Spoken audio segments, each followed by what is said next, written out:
భాగవతం గురించి తెలుసుకుందాము. సుదర్శనుడు రాజపుత్రులకు తత్వబోధన చేయుట. సుబాహుడు చెప్పిన మాటలు విన్న రాకుమారులు కొందరు ఒంటరిగా ఉన్న సుదర్శనుని పిలిచారు. సుదర్శనుడు వచ్చి మౌనంగా కూర్చున్నాడు. అప్పుడు ఆ రాజులంతా సుదర్శనుడితో, రాకుమారా, నువ్వు స్వయంవరానికి ఎవరు పిలిస్తే వచ్చావు? పైగా ఒంటరిగానే వచ్చావు. నీకు సహాయానికి, సలహాలకి మంత్రులు, స్నేహితులు లేరు. పోని బహుబలము లేదు, కోశము అంతకంటే లేదు. మరి నువ్వు ఏం చేద్దామని ఇక్కడికి వచ్చావు? ఈ కన్య కోసం యుద్ధమే జరగబోతుంది. మరి మేమంతా సైన్య బలగాలతో వచ్చామన్న విషయము నీకు తెలుసు కదా. మరి నువ్వు యుద్ధం చేస్తావా? నీ సోదరుడైన శత్రుజిత్తుని అతడి తాతగారు సైన్య సమేతుడై వెంట పెట్టుకుని వచ్చాడు. జరగబోయే విషయం చెప్పాము. ఆ పైన నువ్వు ఇక్కడే ఉంటావో, వెనక్కి తిరిగి వెళ్ళిపోతావో నీ ఇష్టం. ఒంటరి వాడివైనా నువ్వు ఏదో ఒకటి ఆలోచించి నిర్ణయం తీసుకుని త్వరగా నీ నిర్ణయాన్ని మాకు చెప్పు అన్నారు సుదర్శనుడితో. రాకుమారులు చెప్పిన మాటలు విన్న సుదర్శనుడు రాకుమారులతో, మీరన్నది నిజమే. నేను ఏ విధమైన బలగము లేని ఒంటరివాడినే. నాకు సహాయం చేసేవాళ్ళు ఇక్కడ ఎవరూ లేరు. ఏదో స్వయంవర వార్త విని చూసిపోదామని వచ్చాను.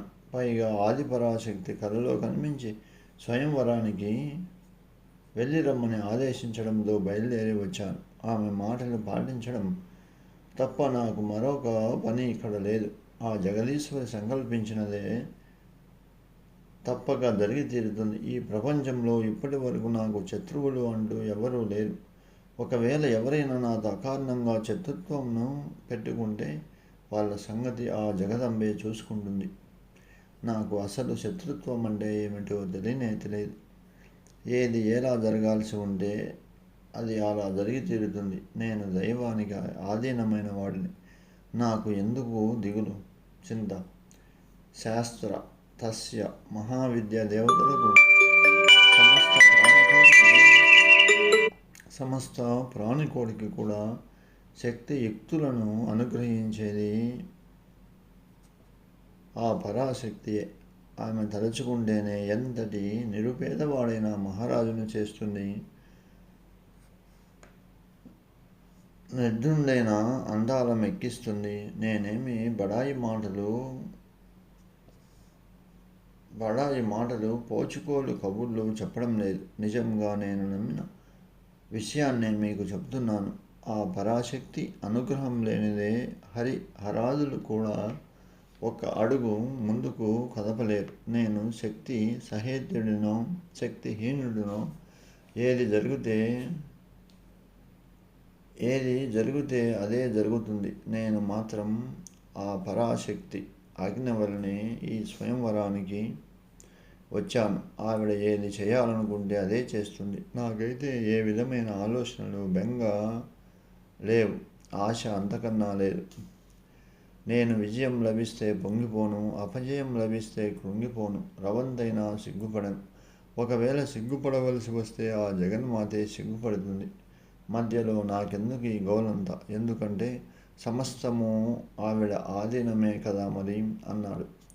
రాకుమారులకు మనసులో కొంత మార్పు వచ్చింది. సుదర్శనుడు మాటలతో వాళ్ళలో వాళ్ళు ఆలోచించుకొని చివరికి సుదర్శనుడితో, నువ్వు చెప్పినదంతా నిజమే. మాకు నీ మాటల యందు నమ్మకం ఉంది. అయినా యథాజిత్తు ఎట్లాగైనా నిన్ను ఇక్కడ చంపి తీరుతానంటున్నాడు. నీ మీద మాకున్న సద్భావనతో ఈ మాట చెప్పాము. ఆ తరువాత నీ ఇష్టం. మరి నీకు ఎట్లా చేయాలి అనిపిస్తుందో అట్లా చెయ్యి అన్నారు రాకుమారులు. అంతా విన్న సుదర్శనుడు రాకుమారులతో, మిత్రులారా, నా మీద ఉన్న దయతో మీరు ఉన్న నిజం చెప్పారు. కానీ మరణం ఎవరికి పడితే వాళ్ళకి, ఎప్పుడు పడితే అప్పుడు, ఎవడు పడితే వాడు ఇచ్చేది కాదు, ఇప్పించగలిగేది కాదు, ఇవ్వగలిగింది అంతకంటే కాదు. ఈ ప్రపంచమంతా దైవాధీనమే. మానవులు చావు పుట్టుకలు కూడా దైవాధీనాలు. ఏ జీవుడు తనని తాను నియమించుకోను లేడు, నిర్ణయించుకోను లేడు. లోకంలో ఎవరు స్వతంత్రులు కానే కారు. ఎవరెవరికి కర్మలు అనుసరించి వారి వారి జీవన విధానాలు నడుస్తూ ఉంటాయి. పండితులు మానవులు ఆచరించే పనులను 3 రకాలుగా విభజించారు. వర్తమానము మొదటిది, అంటే ప్రస్తుతం జరుగుతున్నది.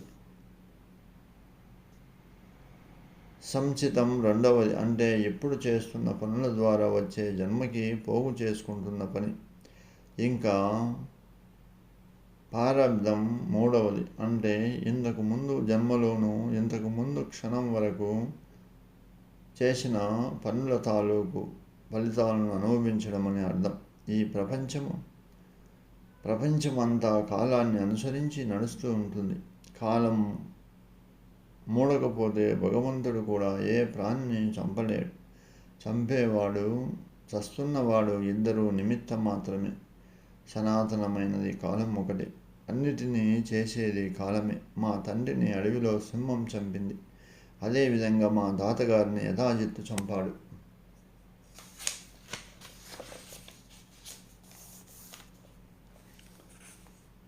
వీళ్ళిద్దరూ కేవలం నిమిత్త మాత్రులు. కాలమే వాళ్ళిద్దరిని తనలోకి తీసుకుంది. ఏ ప్రాణి అయినా, మానవుడైనా బ్రతికి తీరాలని శతవిధాలు ప్రయత్నం చేసినా కాలం కలిసి రాకపోతే ఎవరు బ్రతకరు. కాలమే కలిసి వస్తే ఏ ప్రయత్నము చేయకపోయినా, ఎటువంటి ఆపదలు ఎన్ని ఎదురైనా జీవించి తీరుతాడు. కనుక నేను యథాజిత్తుకి ఏమాత్రం భయపడను. దైవమే పరతత్వమని, సర్వము నిర్ణయించేదే సర్వోత్కృష్టమైనదని గట్టిగా నమ్మి స్థిరంగా ఉన్నాను. ఏ విధమైన ఆలోచన, చీకు, చింత, దిగులు లేకుండా నిత్యం ఆ పరాశక్తిని తలుచుకుంటున్నాను. నాకు ఏది శుభప్రదమైతే దాన్నే నాకు ఆమె కలిగిస్తుంది. అశుభమైన దాన్ని తొలగించి తీరుతుంది. పూర్వము సంపాదించిన మంచినైనా చెడునైనా తప్పక అనుభవించి తీరాల్సిందే కదా. మనం అనుభవిస్తున్నది, అనుభవించబోయేది అంతా మనం చేసుకున్నదే కదా. మరి దానికి మళ్ళీ మనమే ఎందుకు దుఃఖించడం? పైగా ఎదురు తాను చేసిన పనికి తానే దుఃఖపడుతూ పైకి నిమిత్తంగా కనిపించే కారణం మీద శత్రుత్వాన్ని పెంచుకోవడము, ద్వేషించడము మన తెలివి తక్కువతనమే కదా. నా తోటి రాకుమారులారా, నాకు శత్రుత్వము, భయము, దుఃఖము ఇవి ఏమీ తెలియవు. అందుకనే భయరహితుండై నిస్సందేహంగా మీ మధ్యకు వచ్చాను. పైగా స్వయంవరం చూడడానికి ఒంటరిగానే పరాశక్తి ఆజ్ఞ ప్రకారంగానే వచ్చాను. కానివ్వండి, ఏది జరగాల్సిందే అదే జరుగుతుంది. నాకు ఆవిడే ప్రమాణం. మరొకటి ఏది నాకు అసలు తెలియదు. ఆవిడ సుఖాన్ని ప్రసాదిస్తే సుఖాన్ని అనుభవిస్తాను. ఒకవేళ దుఃఖాన్ని ప్రసాదించినా తప్పక దాన్ని ఆనందంగానే అనుభవిస్తాను. అంతా పరాశక్తిదే నిర్ణయం. యథాజిత్తు సుఖాలు అనుభవిస్తున్నా నాకు అతడితో ఏ విధమైన శత్రుత్వం లేదు. ఒకవేళ ఎవరైనా నాతో కారణం లేకుండా శత్రుత్వాన్ని పెట్టుకుంటే వాడి శత్రుత్వానికి తగిన ఫలితాన్ని తప్పక అనుభవిస్తాడు అంటూ సుదర్శనుడు తనను హెచ్చరించిన రాకుమారులకు దేవితత్వాన్ని ఉపదేశించాడు. రాకుమారులంతా సుదర్శనుడు చెప్పిన విషయాలు అన్నీ శ్రద్ధగా విని సంతృప్తి పడి ఎవరి నివాసాలకు వారు వెళ్ళారు. తర్వాత సుబాహుడు మరునాడు మంచి ముహూర్తంలో స్వయంవరం కోసం వచ్చిన వారందరినీ స్వయంవర మండపంలోకి ఆహ్వానించాడు. రాకుమారులు, రాజులు అందరూ ఎవరు నిర్ణయించిన ఆసనాలలో వాళ్ళు కూర్చున్నారు. సింహాసనాసీనులైన రాకుమారులంతా దివ్యమైన విమానంలోని దేవతలలాగా ప్రకాశిస్తున్నారు. రాకుమారి ఎప్పుడు సభలోకి వస్తుందా, ఎవరిని వరిస్తుందా అని ఎదురు చూస్తూ ఉత్కంఠంలో మునిగిపోయి ఉన్నారు. ఒకవేళ రాకుమారి సుదర్శనుని మెడలో దండ గనుక వేస్తే యుద్ధం తప్పదు అని ఎవరి మనసులో వాళ్ళు అనుకుంటూ ఉన్నారు. ఇంతలో ఒక్కసారిగా మంగళ వాయిద్యములు ధ్వని ఆకాశాన్ని అంటింది. సకులతో శశికళ స్వయంవర వేదిక మీదకు వచ్చి తండ్రి దగ్గర నిలబడింది. పట్టు వస్త్రాలతో సమస్త ఆభరణాలతో ఉన్న శశికళ క్షీరసాగర కన్య భూమిపైకి వచ్చిందా అన్నట్టుంది. కొంచెం దిగులుగా ఉన్నట్లు అనిపిస్తుంది కూడా. సుబాహుడు కుమార్తెతో మృదు గంభీర స్వరంతో శశికళ స్వయంవర మండప మధ్య భాగానికి మండపానికి రెండు వైపుల బంగారు సింహాసనాల మీద అనేక దేశాల నుండి స్వయంవరం కోసం వచ్చిన రాజులంతా బారులు తీరి కూర్చున్నారు. అందరూ ఉత్తమ వంశంలో పుట్టిన గుణవంతులు, రూపవంతులను. వాళ్ళలో నీకు నచ్చిన రాకుమారిని వరించమ్మా, అంతా నీ ఇష్టమే. ఇది ఇచ్ఛా స్వయంవరం అమ్మ అన్నాడు. ఈ విధంగా ఆదేశించిన తండ్రితో శశికళ సుకుమారంగా, సుమధురంగా, సులలితంగా, తండ్రి, నేను ఇక్కడికి వచ్చిన రాకుమారులందరి దృష్టిలో పడాను. నన్ను క్షమించి. వారంతా కాముకులై కోరికతో నన్ను అబాగా చూడడం నేను సహించలేను. స్త్రీ అందరి దృష్టిలో పడదు. అలా అందరినీ దృష్టిలో పడడము వేశ్య పని. అందరూ ఒకేసారి నన్ను చూస్తే నా యొక్క ప్రతిత్వము ఏమైపోతుంది? ఈ విధంగా నేను అందరి దృష్టిలో పడడము, అందరూ నన్ను చూడడం అనేది ధర్మశాస్త్రానికి విరుద్ధం కదా. వీళ్ళంతా నన్ను చూసి వాళ్ళ మనసులో ఏమనుకుంటున్నారో మనకి తెలీదా? దండ పుచ్చుకొని స్వయంవర మండపంలోని వేదిక మీదకి నేను వెళ్ళాలంటే వేషన అయినట్లే కదా. వార కాంత వీధుల్లోకి వెళ్ళి అక్కడ తన కోసం వేచి ఉన్న పురుషుల్లోని గుణగణాలను ఏ విధంగా తెలుసుకుంటుందో నేను చేయవలసిన పని కూడా అదే అవుతుంది కదా. ఈ స్వయంవరం అనే ఆచారాన్ని పెద్దలు ఎందుకు పెట్టారో కానీ నాకు మాత్రం ఈ స్వయంవరమే ఇష్టం లేదు. అసలు నేను ప్రతిత్వాన్ని కోరుకుంటున్నాను కానీ వేషత్వాన్ని కాదు. తండ్రి, నేను జగదంబ ఆదేశానుసారంగా సుదర్శనునిపైనే మనసు పడాను. మనస్ఫూర్తిగా అతడినే వరించాను కూడా. నేను సుదర్శనుని తప్ప మరొకరిని వివాహం చేసుకోను. నాకు మంచే జరగాలని మీరు కోరుకున్నట్లయితే